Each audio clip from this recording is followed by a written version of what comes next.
What's happening, guys? Sam Adams here, and welcome to a brand new episode of Caffeinate today for June the 26th of 2019. Of course, if you are brand new to the show, welcome on in. I do hope this one finds you well, and for those that are brand new, this is a daily gaming news podcast hosted 5 days a week, Monday through Friday at 7 a.m. Eastern Time to keep you up to date and informed on everything happening in the gaming industry. Now, of course, the show is hosted, as I said, live on twitch.tv/Samuel Adams, but if you don't want the live version, I have good news for you. That's right. Most of you already watch on the video VOD version of the show or via podcast on one of your favorite podcast services, whether it be Apple Podcast, Spotify, Google Podcast, whatever it could be. It's probably out there thanks to Anchor.fm.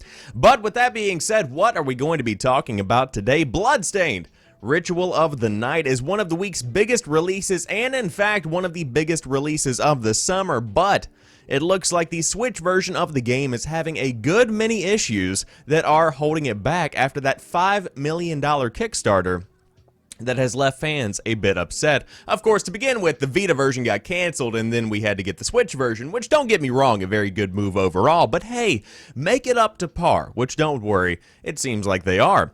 Then we talk about the interest that people have in streaming services. Google Stadia, Project xCloud, these are the future of gaming, but could they be the long-term future of gaming? Not at these numbers, because it seems like people don't really care. We'll talk more about that. Fortnite fans accuse Epic of bending their own rules after Battle Pass character Drift sold with a beachwear outfit. We'll talk more about what exactly that means and why it doesn't matter at all. It doesn't. Tim Sweeney says the unpopular Epic Game Store exclusives are working. You don't say. Speaking of which, Borderlands 3, we now know how long it will take to finish, at least finish the main story. Of course, tons of replay value within the world of Borderlands, so don't worry, you'll still get a lot of bang for your buck. Bernie Sanders has a Twitch channel. That's right, the Commodore 64 is getting a retro release, and finally, we have the beginning of the Steam Summer Sale if you do want to dive in and get some of the biggest deals in gaming on the most popular PC gaming platform to date. But that is our lineup for today, and again, if you are brand new, I do hope you enjoy today's show, and of course, if you're a long-time viewer/listener, I hope you enjoy today's show as well. There's no reason to hold you back from your enjoyment. But without further ado, let's go ahead and dive into today's top stories. First off, Bloodstained Switch port looks pretty bad. Serious frame rate and optimization issues have been reported. Bloodstained Ritual of the Night raised over $5 million back in 2015, promising a new Metroidvania from Symphony of the Night guru Koji Igarashi. The game was released last week for PS4, Xbox One, and PC to uniformly positive acclaim. Unfortunately, it's looking like the Nintendo Switch port released today is not going to be so lucky. The Nintendo Switch version was always going to be a noticeable downgrade from other platforms, given that the hardware is not nearly as powerful, but how much of a downgrade would it be? The video above tells the tale, showing off the capped 30 FPS frame rate, which even in relatively tame settings does not seem fully stable. The predictable drop in visual quality seems to have not been enough to ensure that the performance would come through intact. Early reports on the usually generous Nintendo Switch subreddit are equally troubling. One player who claims to have put 6 hours into the Switch version of the game says that the problems get even worse than what is pictured above in the video. I am reaching parts of the game that can barely run above 15 FPS, let alone a stable 30 FPS, writes TRAV_Hogan on Reddit. The player recommends waiting for a better optimization in the future patch or picking a different platform entirely. This is not the first time concerns have been raised about the Nintendo Switch version of Bloodstained. Back in April, the dev team addressed concerns over a build of the Switch version running at PAX East. At the time, the team stated that the Switch version was overheating on the show floor, causing performance issues and input lag. It seems that the final version is still suffering from similar issues. Unless you are willing to put up with performance issues or you are willing to wait for a patch that may never come, it seems you will want to look beyond the Switch for your Bloodstained needs. Thankfully, Nintendo's console has no shortage of fantastic Metroidvanias, from Hollow Knight to Guacamelee and more.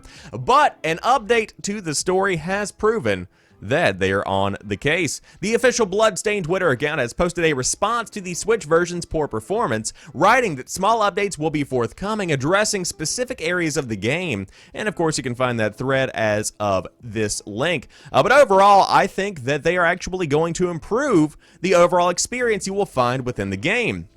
Because they say, and I quote in 4 tweets, "We have been listening to the feedback regarding Switch performance. Our goal is for everyone, regardless of platform, to be able to enjoy the game and have it run smoothly. We want to live up to your and our expectations. Throughout the QA process, we have been addressing performance issues in the game. Update 1.01 was published to the Switch prior to launch to add content and improve performance. It did not accomplish as much as we had hoped, and we need to do more. To address the concerns brought by the community, we are immediately shifting resources to improve performance and stability for the Switch. You can expect a number of small updates that will improve different areas of the game rather than waiting longer for one big update. We will have more details as we dive into the work. We thank you for your patience and apologize for your inconvenience." And that is where the story ends today. But this is something that happens from time to time. Of course, whenever you have a main version of the game, which for me, in my opinion, is going to be the console version of the game, as it tends to be, because that's where the biggest player base is, you are going to be seeing lackluster support, or at least a lesser attention given to some of the other consoles, and maybe even the PC port from time to time, depending on what game you're talking about. In Bloodstained's case, it does seem like the Switch port was the one that took the hit, while in exchange, the PC, PS4, and Xbox One versions of the game actually got a relatively good amount of support and have come out of the gate with glowing reviews. People love Bloodstained Ritual of the Night. Make no mistake, I'm not going to be focusing on the fact that Bloodstained is a bad game, because it's not. People are loving this game. People are saying this is a true return to form, so to speak. People are in love with Bloodstained without a doubt. It's just that the Switch version of the game seems to be suffering a little bit. But again, that is to be expected in a way, because the Switch version began development a long time after the original version of the game started. Of course, the Vita was the original planned handheld release, so to speak, but then the Vita version was canceled because, quite frankly, you weren't going to be making much money off of that, and then the Nintendo Switch came out, which is basically a hive where you just have a perfect fit for this exact kind of game. And so then the Switch version began development a little bit later on. So to have issues coming out of the gate is not necessarily something that is unique in today's day and age. Of course, that's just kind of the expectation within a lot of the gaming industry and a lot of gaming fans. There are going to be issues on launch, but it's always a bit disappointing. You always hope for the best, and then we always get disappointed just a little bit. But with that being said, the team is on the case. It seems like the issues are going to be addressed, and it's good to hear that they are putting out multiple patches as more and more discoveries are made and as more and more changes are made to improve the overall performance. Because on a lot of consoles and with a lot of platforms, it costs a lot of money to send out a patch. And so a lot of people, especially indie devs, bundle everything together and then send it out. Now, admittedly, I have no idea how Nintendo addresses putting out a patch to their game. I don't know how much that cost for developers, but if they do, in fact, have to fork over a little bit of cash, it's probably going to be worth it, because the Nintendo Switch, as I said, is a hub for this kind of game. Bloodstained is going to do very well on the Nintendo Switch if it does get up to a point at which it is playable and at least somewhat comparable to the counterparts that it has on PS4, Xbox One, and PC, because this is just exactly, in my mind, what fits on the Nintendo Switch. Now, it already has taken a hit without a doubt, because this is some negative press at the very beginning of a game's life, which is never a good, prospect whenever a developer is looking at what exactly everybody is saying about their game. But in that same breath, hopefully there is a redemption story coming within the next couple of weeks that says, hey, Bloodstained, really good now, go pick it up on the Nintendo Switch, and hey, they might even do a promotion, maybe knock a couple of bucks off to get people back on board. That would be an even better move in my opinion. But if you do want to dive in and check out Bloodstained Ritual of the Night, then you can check it out on the Nintendo Switch, but I would wait a minute. And on top of that, the PS4, the Xbox One, and the PC. But it looks pretty good overall, I must say. And then there's also the prequel, Curse of the Moon, that is out right now as well. Now moving on, we have just 15% of European gamers interested in Google Stadia and Project xCloud. According to the latest survey results from GameTrack for UK, France, Spain, and Germany, people just don't seem to care.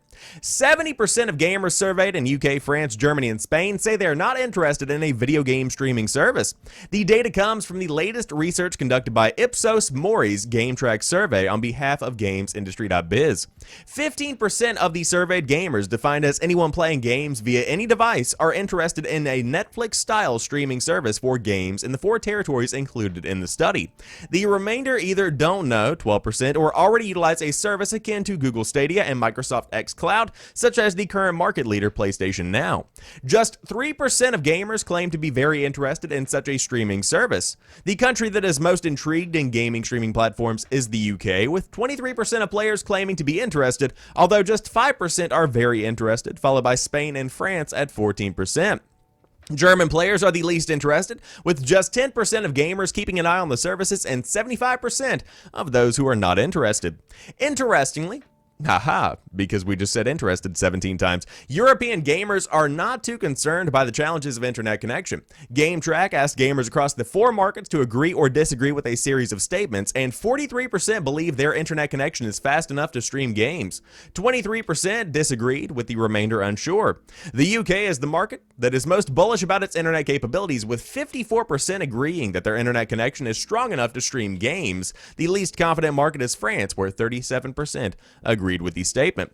However, 32% of gamers across the territory said they would worry about my internet connection dropping, which would prevent me from streaming games, whereas 28% were not concerned by this. So essentially, nobody knows how their internet works and what they actually have, it seems. Everybody's just kind of guessing, except for the few people that are like, hey, don't worry, I can do that. But potentially one of the reasons why streaming might struggle in Europe is because of the continued popularity of packaged games. 31% of surveyed gamers agreed with the statement, I prefer to buy packaged games than stream, versus 24% who don't. Cost is also a concern, with just 22% agreeing that a subscription-based service, which is what many of the streaming services are proposing, would offer good value for the money. But some of the results were in fact promising. They could boost consumer interest. 27% of surveyed gamers agreed with the statement, I would be more interested in a streaming service if I could download content to my hard drive. 26% disagreed with that statement, and 41% agreed with the statement. 41%, that is. Not having to wait for updates before playing is an advantage of streaming games, which is something I think many people forego. And so, of course, they have more statistics that go on, but the big number here is that just 15% of European gamers are interested in Google Stadia and xCloud. And I will say that this headline is a bit skewed when you get into the story, because there is a portion of that study that says, hey, we already have a streaming service, we're already adopting this tech early, and we are already getting a little bit ahead of the curve, so that does kind of skew things a bit. So with that being said, it seems like the interest is relatively low, but the big question here is, what does that say about the future of this portion of the gaming industry? What does that say about the future of streaming technology? Will it be adopted? And again, this specific survey is not going to give you a definitive answer on that specific question, because quite frankly, everybody varies. People vary by region. Of course, as more people hear about the tech, more people might become interested in learning more about if they can actually stream games and maybe even getting on board with streaming games. It's a very interesting time for streaming because it's still in its infancy when it comes to even movies and television. Streaming is a brand new service. Streaming is a brand new tech that is just becoming a mainstay way that people consume content. And so over the next few years, it's going to be growing and evolving, and I believe that as more people hear that you can, in fact, go on and stream games instead of buying them digitally or physically, you might be seeing a rise in subscription services, because make no mistake, they are an incredible value when it really comes down to what you get for your money. For just a few bucks a month, you get access to, depending on your streaming service, potentially all of the games you want to play for that entire year. I mean, for instance, if you just play Ubisoft games, which many people might do. I mean, you've got Rainbow Six Siege, you've got Ghost Recon Wildlands and Breakpoint coming out, you've got Far Cry games. If you just play these games, you can essentially, for 15 bucks a month, get access to everything that you play. that's a pretty good deal, depending on how you look at it. And so, of course, many of these streaming services are popping up. It seems like everybody has one at this point, but the subscription-based models are not going away. They're going to continue to be something that more and more people get behind as the years go on, and hopefully they will continue to grow and evolve and become better ways for consumers to consume their content because, hey, sometimes you hit them, sometimes you miss them when it comes to a brand new way to actually get content from point A to point B being your eyes and ears. But with that being said, moving on to the next topic of the day. Fortnite fans accuse Epic of bending own rules after Battle Pass character Drift sold with a beachwear outfit. This is a story that is completely and totally irrelevant. I want to make that very clear. I don't really care at all, but it's something we should talk about. Fortnite fans are up in arms over Epic's decision to sell a new version of a previously Battle Pass exclusive character via the in-game store. Players argue this goes against Epic's long-standing promise never to sell Battle Pass content outside of that pass, and that, while the two skins differ, this character was only the only one, available to Season 5 Battle Pass owners. The skin in question, Summer Drift, is a beachwear version of Drift, Fortnite's poster boy for Season 5. In his new beach-ready guise, Summer Drift sports a tan shorts and a flowery lei. Eagle-eyed fans will note his new necklace, adorned with his trademark kitsune mask and new leg tattoo. Summer Drift went on sale today at the standard legendary skin price of 1,500 V-Bucks, and of course you can buy 1,000 V-Bucks for about £8, or 2,500 V-Bucks for about £20, and the complaints immediately started. And of course you have more and more complaints. On the one hand, Fortnite has sold new versions of old skins already, Love Ranger and the ice-themed Frozen Ranger, Bright Bomber and the Kevin-themed Dark Bomber, but these skins did not originate in a Battle Pass. Fortnite also adds new styles, sometimes effectively entirely new skins, to existing characters, which people who own them already get for free. The hugely popular Fish Stick, for example, received both Season 8 and 9 styles long after his initial release. Summer Drift was first glimpsed within the game's files last week, and at the time fans hoped he would be available as a new style for the existing Drift character. Failing that, some fans hoped if he was going to be sold separately, he would be free or discounted to Season 5 Battle Pass owners, but neither has turned out to be the case. On the surface, this is all just about a beachwear skin, but there is a bigger picture here, and fans are concerned about the precedent that this sets. Players are worried this will open the floodgates to other Battle Pass exclusive characters getting the same kind of treatment. In some cases, this could mean characters which players have sweated to unlock. Drift, as the starting skin in Season 5 Battle Pass, does not fall into this category, but the next step would be paid versions of higher tier rewards. Summer Ice King, Halloween Black Knight, Easter Omega, other Fortnite words that don't mean anything to me. And of course, you have some of the comments that are people complaining about the Battle Pass and everything like that. But not everyone is upset. Honestly, I'm glad it's a shop skin hovering porridge countered. There are plenty of people that want a Drift skin that may not have had the chance to get him, and now they can. And of course, Epic has not commented on this as of yet because they have begun their 2-week adventure into the wild after 2 years of grinding away trying to develop Fortnite. 2 years! They have not taken too much of a break. But I will say, this is something that we should talk about because of the fact that it does set a precedent, as the article does point out, that Epic very well could start charging for skins that are previously included in various versions of the Battle Pass. And again, that is something that probably is a bit shady and probably would lead to a bit of bad publicity and obviously, sure, why not, be bad for the fans and Fortnite players overall, because the Battle Pass should have exclusive content. The Battle Pass should have skins and should have perks that do allow the people that buy the Battle Pass to have a big bang for their buck, because they pretty much keep the game going, they keep the lights on, so to speak. But I also agree with the final comment that says, hey, I might not have had Season 5's Battle Pass, I might not have been playing Fortnite when Season 5 came out, and now I have a version of Drift that I can play and enjoy, and that is something that I can definitely get behind as well. So it's a complex issue that, again, as we saw with the previous story, really has no definitive solution as of right now. But in my mind, if I had to give a direct answer to what's happening here, this is a different skin entirely. You have the beachwear version of Drift and you have the original version of Drift. People that want to buy the beachwear version of Drift can go get him in the store. People that want to have the original Drift should have been around for Season 5. There is still a high level of exclusivity with that specific skin. They both look vastly different in my opinion, and so there really is no reason to get up in arms about this. I would understand if maybe there was the original Drift skin and then one with a blue hint or tint or hue, or hint if you just want to combine the two, on his clothes. If there was something like that where it was the same exact character model with a different color robe or whatever he had on, then that would be a bit underhanded. But considering the difference between the Drift beachwear outfit and the original Drift, I don't really see a problem with Epic putting it on the shop. But again, that's just me, somebody who is completely and totally not interested in ever playing Fortnite again. But with that being said, if you do want to dive in, you can check out the beachwear outfit for Drift on the store now, but you should have been around in Season 5 if you want the OG. However, moving on, we have a comment from Tim Sweeney, the head of Epic. Unpopular Epic Store exclusives are in fact working. Epic Games CEO Tim Sweeney has argued that store exclusives will ultimately benefit gamers in the face of persistent criticism for the Epic Games Store strategy. Joining a discussion on Twitter yesterday, Sweeney said that it's stocking the Epic Games Store with PC exclusives is the only effective way of ending the standard 70-30 revenue split imposed on developers. For example, after years of great work by independent stores, excluding big publishers like EA, Activision, and Ubi, none seem to have reached 5% of Steam's scale, he said. Nearly all have more features than Epic, and the ability to discount games is limited by various external pressures.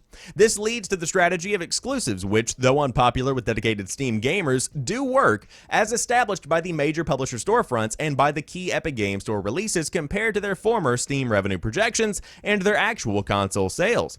An example that supports Sweeney's argument is Saber Interactive's World War Z, which it recently confirmed to PC games and has sold more than 700,000 units on the Epic Games Store alone, the game's best digital platform in terms of sales performance, including both Xbox and PlayStation. Sweeney argued that any disruptive strategy should be assessed on whether it is proportionate to the problem it addresses and whether gamers will ultimately benefit from the realization of its goals. The 30% store tax usually exceeds the entire profits for the developer who built the game that sold, he said. This is a disastrous situation for developers and publishers alike, so I believe the strategy of exclusives is proportionate to the problem. The gains developers make with that additional 18% of revenue will be split between reinvestment, profit, and price reduction, Sweeney said. This means that the use of exclusives passes the test of ultimately benefiting gamers after game storefronts have rebalanced and developers have reinvested more of the fruits of their labor into creation rather than taxation. Sweeney has touched on similar ideas before, but his willingness to continue joining the debate with engaged consumers is notable. And given the increasing number of success stories for the Epic Games Store, its use of exclusives is likely to continue. And of course, this is something that has been in the news a lot over the past few months as big-name games have been coming to the Epic Games Store exclusively on PC, such as The Division 2, such as Borderlands 3, one of the biggest games of the year. And then you have stuff like World War Z, along with a ton of other games that have been coming out as Epic Games Store exclusives on PC. Of course, many also coming out on PS4 and Xbox One, but at the very least, timed exclusives in a way. So the big question here, is it actually benefiting gamers? Is it actually helping the Epic Games Store? Of course, the answer to question 2, absolutely. The Epic Games Store is being bolstered by the fact that a lot of people are in the, I suppose, non-vocal majority that really don't care where they get their games and they just want to go online and play. So people are just downloading the Epic Games launcher, which again is free, and buying the game through Epic instead of booting up Steam or booting up Ubisoft's Uplay or booting up Origin Access or Premiere, whatever kind of weird little launchers they're coming out with this week. People are going to the Epic Games Store and they're buying things. That's pretty much what it comes down to. And they're working. The exclusives are working. People are buying games on the Epic Games Store. And again, I love this because there has to be genuine competition in every single sect of every single industry, because competition breeds innovation, and with Steam there has been little to no innovation. Of course, we have a big redesign for Steam coming later on this year. We have a lot of people that are talking about what Steam should do to address this 70-30 split that has been discussed in the industry, and the unfair split that Steam has right now between developers and the company itself. And so whenever you have these discussions happening, there is going to be change a-coming. The times they are changing, in the words of Bob Dylan.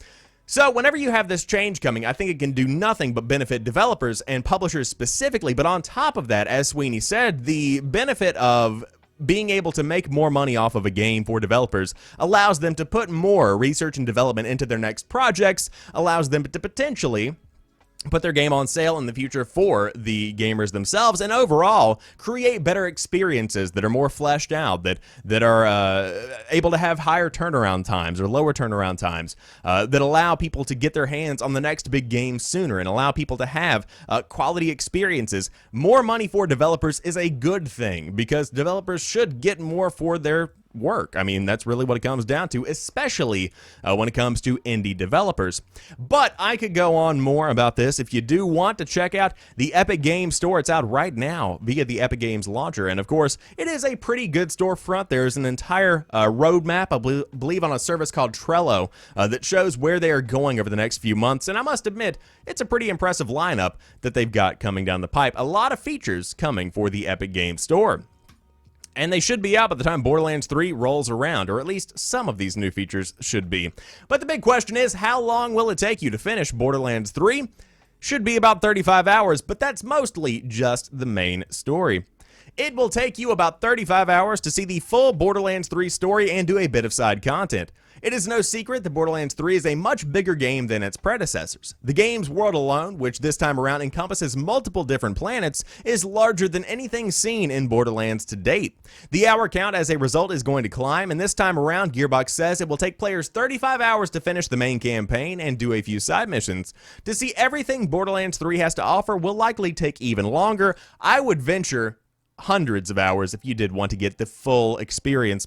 Creative director Paul Sage told GamesBeat that while the team approached every aspect with ambition, they didn't necessarily expand the world for the sake of it. You want to stay true to the franchise, and yes, you want to have new and different things. They don't always have to be bigger and better, some huge feature. Oh great, we are going to add hang gliding to the game. We're not doing that. You can't get too far into it, said Sage. This approach will be manifested in more than just pure scale. As Sage points out, plenty of existing systems and mechanics have been updated or overhauled. If you went through the E3 booth, you saw us talk about some things where we have the guns populated from vending machines. They're just small things to a player, but again, they are introducing and reinforcing bigger things. All of these things feel small. They take a lot of time and a lot of energy to get done, and done well, he added. Gearbox is improving everything from weapon mechanics, sounds, to player movement. Sage touched on the new Clamber ability, which lets you climb up ledges and overhauled loot distribution for co-op. And of course, the game itself is coming out on PC, PS4, and Xbox One on September the 13th, but if you do have Borderlands 2 right now, you can get that free Commander Lilith and the Fight for Sanctuary DLC, which bridges the two games together and shows you a bit of what is going to be coming. And of course, right now in June, just a couple of days left, you do have access to the Handsome Collection on the PlayStation Network if you have PlayStation Plus for free. So dive in and get caught up because the big boy is coming in September, and you better get ready for the big boy. Randy Pitchford. But 35 hours to finish Borderlands 3, is that a good amount of time? Yes, absolutely. Do you know why? Many people are going to say, well, 35 hours for a main story, that seems a little bit low. Number one, no. You're going to be having a lot more to do within Borderlands 3. You're not going to be finished with the game in 35 hours. There's going to be plenty to accomplish much longer after that. But think about somebody like myself, or the millions of other Americans that play games and also work full-time. If you are working, let's say, a 40-hour week and then you work 10 hours of overtime. All right, that's 50 hours out of your week. Do you think that I have time to sit down and play a campaign of a game that is going to take me over 100 hours to beat? Absolutely not. Because games are becoming to be a little bit too long sometimes. Maybe you should trim back that experience a bit and make it a little bit more concise because, hey, why use many word when few word do trick? If you can make a good experience in 35 to 40 hours, go ahead and do that. If your experience requires 10 to 20 hours, go ahead and do that. Adjust the price appropriately, but go ahead and accomplish that. Make sure that whatever message you are trying to say as a game developer, make it known and then end it. That's the way that I see stories. But with that being said, again, this game is going to have hundreds and hundreds of hours of content, of course, tons of replayability, millions and millions of guns to dive into and shoot the bad guys with. But if you do want to do any of that, it's coming out September the 13th on PS4, Xbox One, and PC. And who knows, maybe presidential candidate Bernie Sanders will play it. Because he's got a Twitch channel, that's right. Technology and politics have always been uneasy bedfellows, where the former affects the latter in often very abrupt and obvious ways. Whether it's through televised debates or social media or micro fundraising, there is usually little risk in embracing different and new technology, and often a lot of upside. Whether that is true of Twitch, we might soon find out. Bernie Sanders, the junior senator from Vermont and current Democratic presidential candidate, has opened a channel on ostensibly gaming streaming service Twitch. Sanders opened the channel today, which has 1,900 followers at the time of writing and is only following one other account, the Washington Post. He probably has to make that monthly Twitch Prime sub count. It is not clear what exactly Sanders will stream, but it does bear mentioning that Twitch does not necessarily require you to strictly stream video games now. There are options for social eating in case the senator wants to eat a meal while talking to Twitch chat, or just hanging around and talking, and just chatting. As long as you are not engaging in anything illicit, where were we? Engaging in anything illegal, illicit, or copyright infringing like watching TV, you can pretty much do anything you want on Twitch. So it probably makes sense as a place for Sanders to live stream rallies, debates he is in, or even just to react to news if he wants to go that far. On the other hand, the old axiom about feeding the beast in politics can also be true. Given enough time to say something you didn't mean to say will inevitably lead to saying something you didn't mean to say, and no one knows that better than live streamers. I can't confirm. That's something that is absolutely true. Regardless, it will be interesting to find out which other candidates, including incumbent President Donald Trump, might soon avail themselves of the internet just beyond Twitter. And so Bernie Sanders out here with a Twitch account. And the big question is why? What exactly is he going to do with the platform that he has created? What is Sanders going to stream? That is the question on everybody's minds.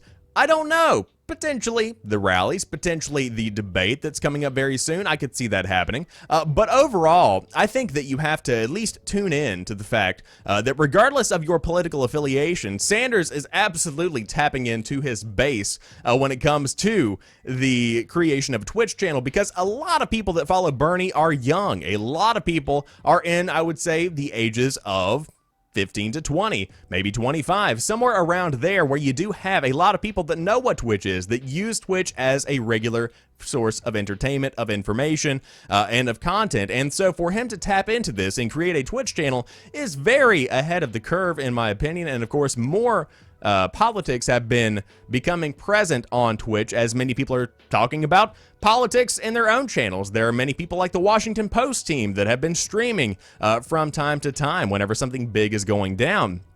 Twitch is evolving from something that is primarily focused on gaming to something where you can find stuff like this podcast, where you can find stuff like news, where you can find stuff like a stock market breakdown from Cheddar, for instance, like stuff where the Washington Post will stream these giant trials and stuff along those lines. You have a lot of various content on Twitch that is transitioning it from something that is gaming specific to something that is centered around keeping people informed, that is keeping people entertained, that is doing so many things it was never intended to do, which I'm sure the people at Twitch are just over the moon about. I can't imagine how thrilled somebody is that their platform that was built on the idea of escapism is now becoming something that is all-encompassing in the stresses of the world.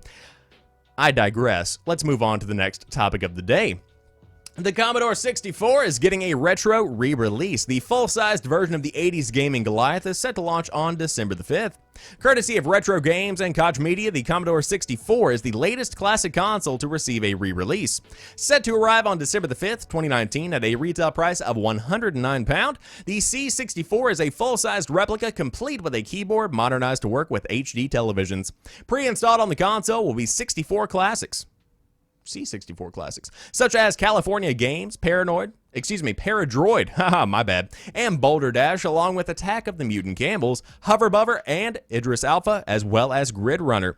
The C64 will also come with 2017 shooter Galencia pre-installed, plus classic text adventure Planet of Death.